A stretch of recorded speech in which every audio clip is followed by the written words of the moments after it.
Assalamualaikum warahmatullahi wabarakatuh. Salam sejahtera buat kita semua. Semoga kita semua dalam keadaan sehat selalu dan dalam lindungan Tuhan. Di sini saya mewakili dari kelompok 3 mata kuliah ekonomi makro. Saya akan mewakili di kelompok 3 yaitu dengan materi faktor penentu pendapatan nasional. Kelompok saya terdiri dari Erna Widaryati, Medi Nur Hadi, dan Rima Pinanti saudara saya sendiri. Ada Adelina Zulmi, Amalia Bintang Handia, Siti Sofia, dan Ece Ridwan. Nah, kita akan pertama kita belajar tentang ekonomi terbuka.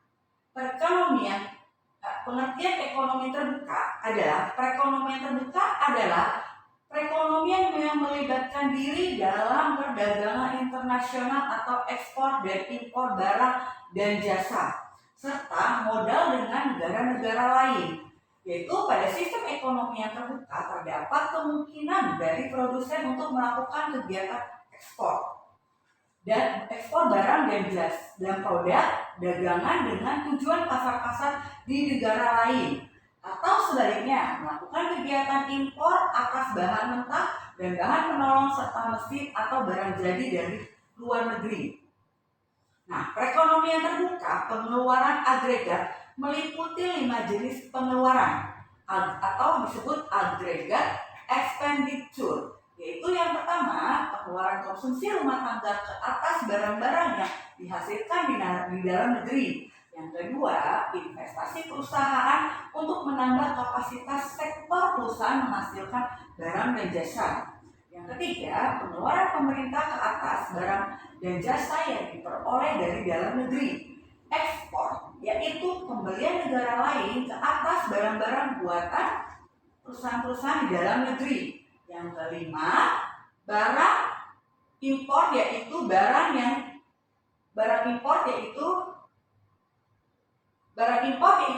yang dibeli dari luar negeri.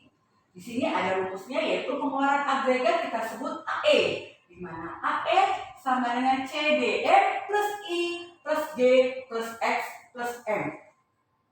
Nah, keseimbangan dalam perekonomian terbuka ada 2.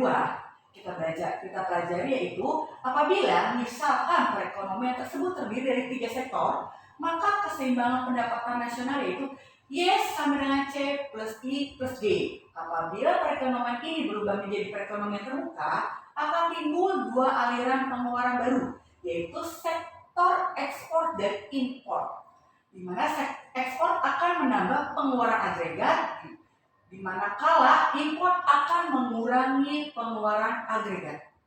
Kedua, jadi jika dari perekonomian tertutup ke perekonomian terbuka, maka pengeluaran agregatnya akan berubah menjadi AE sama dengan C plus I plus G plus X dikurang M.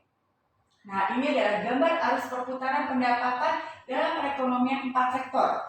4 sektor itu yaitu perusahaan, pemerintah, rumah tangga, dan dunia internasional. Di sini semua berperan dari 4 sektor ini. Nah, sekarang kita belajar tentang perekonomian tertutup. Di mana perekonomian tertutup adalah perekonomian yang tidak melakukan transaksi perdagangan internasional atau tidak melakukan ekspor dan impor. Karena itu dalam menghitung pengeluaran agregat ekspor neto X dikurang M tidak dimasukkan dalam perhitungan. Itu perbedaannya. Di dalam perekonomian tertutup memiliki 2 model, yaitu model yang pertama model 2 sektor dan model yang kedua model 3 sektor. Nah, ini yang pertama, model 2 sektor. Perekonomian hanya terdiri atas sektor rumah tangga dan sektor usaha. Yaitu karena itu pengeluaran dalam perekonomian hanya terdiri dari konsumsi rumah tangga atau CO dan investasi dalam sektor usaha kita bilang IO. AF sama dengan C plus I sama dengan CO plus B plus IO sama dengan CO plus IO B plus BY sama dengan A plus B, di mana A adalah total pengeluaran otonomus. A sama dengan CO plus IO. Selanjutnya, keseimbangan ekonomi tercapai bila pengeluaran agregatnya sama dengan pendapatan nasional. Karena itu itu tingkat konsumsi pada tingkat keseimbangan ditentukan oleh besarnya output keseimbangan atau kita sebut Y. Maka fungsi konsumsi juga dapat itu sebagai C sama dengan CO plus BY. Besarnya Y bisa dihitung sebagai berikut. Kita sederhanakan, Y sama dengan A plus E sama dengan CO plus IO plus BY.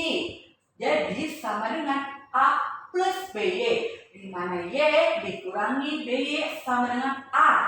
Dan 1 dikurangi B dikalikan Y sama dengan A. Jadi ditemukanlah Y sama dengan A dibagi 1 dikurangi B. Nah, efek multiplier atau pelipat gandaan.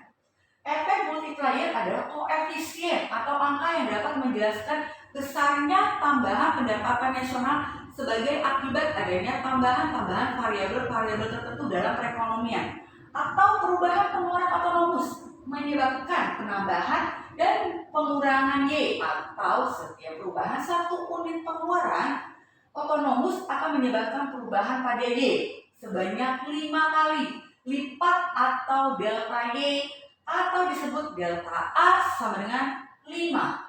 Angka 5 tersebut adalah angka pelipat gandaan atau disebut multiplier yang besarnya ditentukan oleh besar angka marginal propensity to consume atau kita sebut MPC.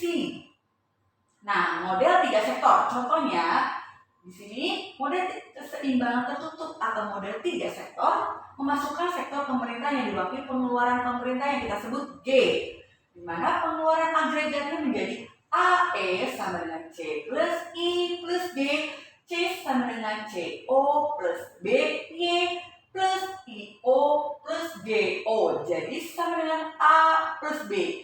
BY, di mana A terdiri atas CO plus IO plus GO.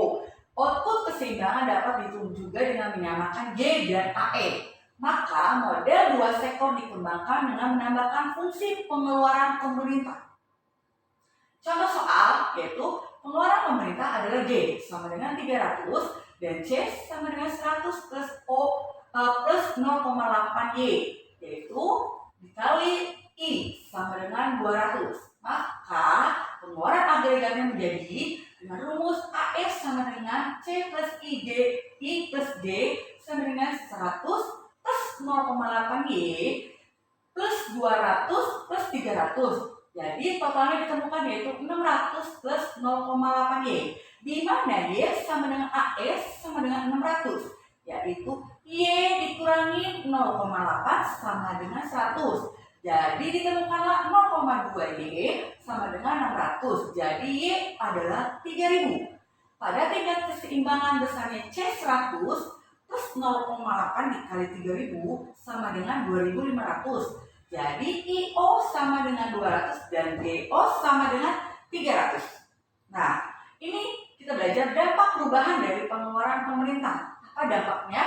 Pemerintah dapat mempengaruhi tingkat output keseimbangan dengan menambah atau mengurangi pengeluarannya. Besarnya efek pengeluaran pemerintah adalah sama dengan pengaruh perubahan investasi otonomus atau kita sebut IO, atau konsumsi otonomus kita sebut CO.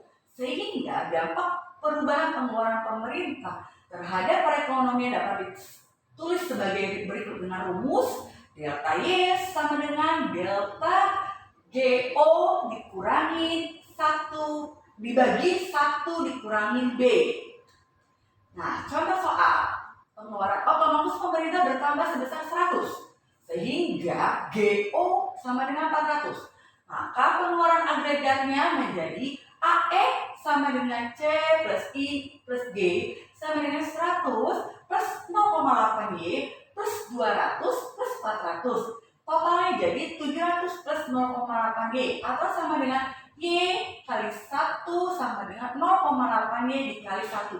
Ditemukanlah angka 700, di mana 0,2 Y dikali 1 sama dengan 700. Jadi Y kali 1 sama dengan 3500, atau delta AY sama dengan Y dikali 1 dikurangi Y. Ketemulah angka 3500 dikurangi 3000. Jadi hasilnya 500, di mana 500 sama dengan 100. Dikali 1 dikurangi 0,8. Pada tingkat keseimbangan besarnya C sama dengan 100 plus 0,8 kali 3000 sama dengan 2500. Sedangkan IO 200 dan B sama dengan 300. Kesimpulan yang kita dapat dari materi tentang faktor penentu pendapatan yaitu contoh-contoh di atas dapat memberikan penjelasan sederhana mengapa negara-negara di dunia ini berkepentingan memelihara surplus perdagangan. Sebab surplus perdagangan akan memberikan efek multiplier terhadap perekonomian sebagaimana halnya pengeluaran pemerintah, investasi dan konsumsi otonomus. Dengan kata lain, perekonomian mampu memelihara surplus perdagangan perekonomian tersebut akan terus meningkatkan pertumbuhan ekonomi yang berarti memperluas kesempatan kerja dan kesejahteraan untuk rakyat. Sekian materi dari kelompok 3. Mohon maaf atas segala kekurangan, atas segala perhatiannya. Saya ucapkan terima kasih. Wassalamualaikum warahmatullahi wabarakatuh.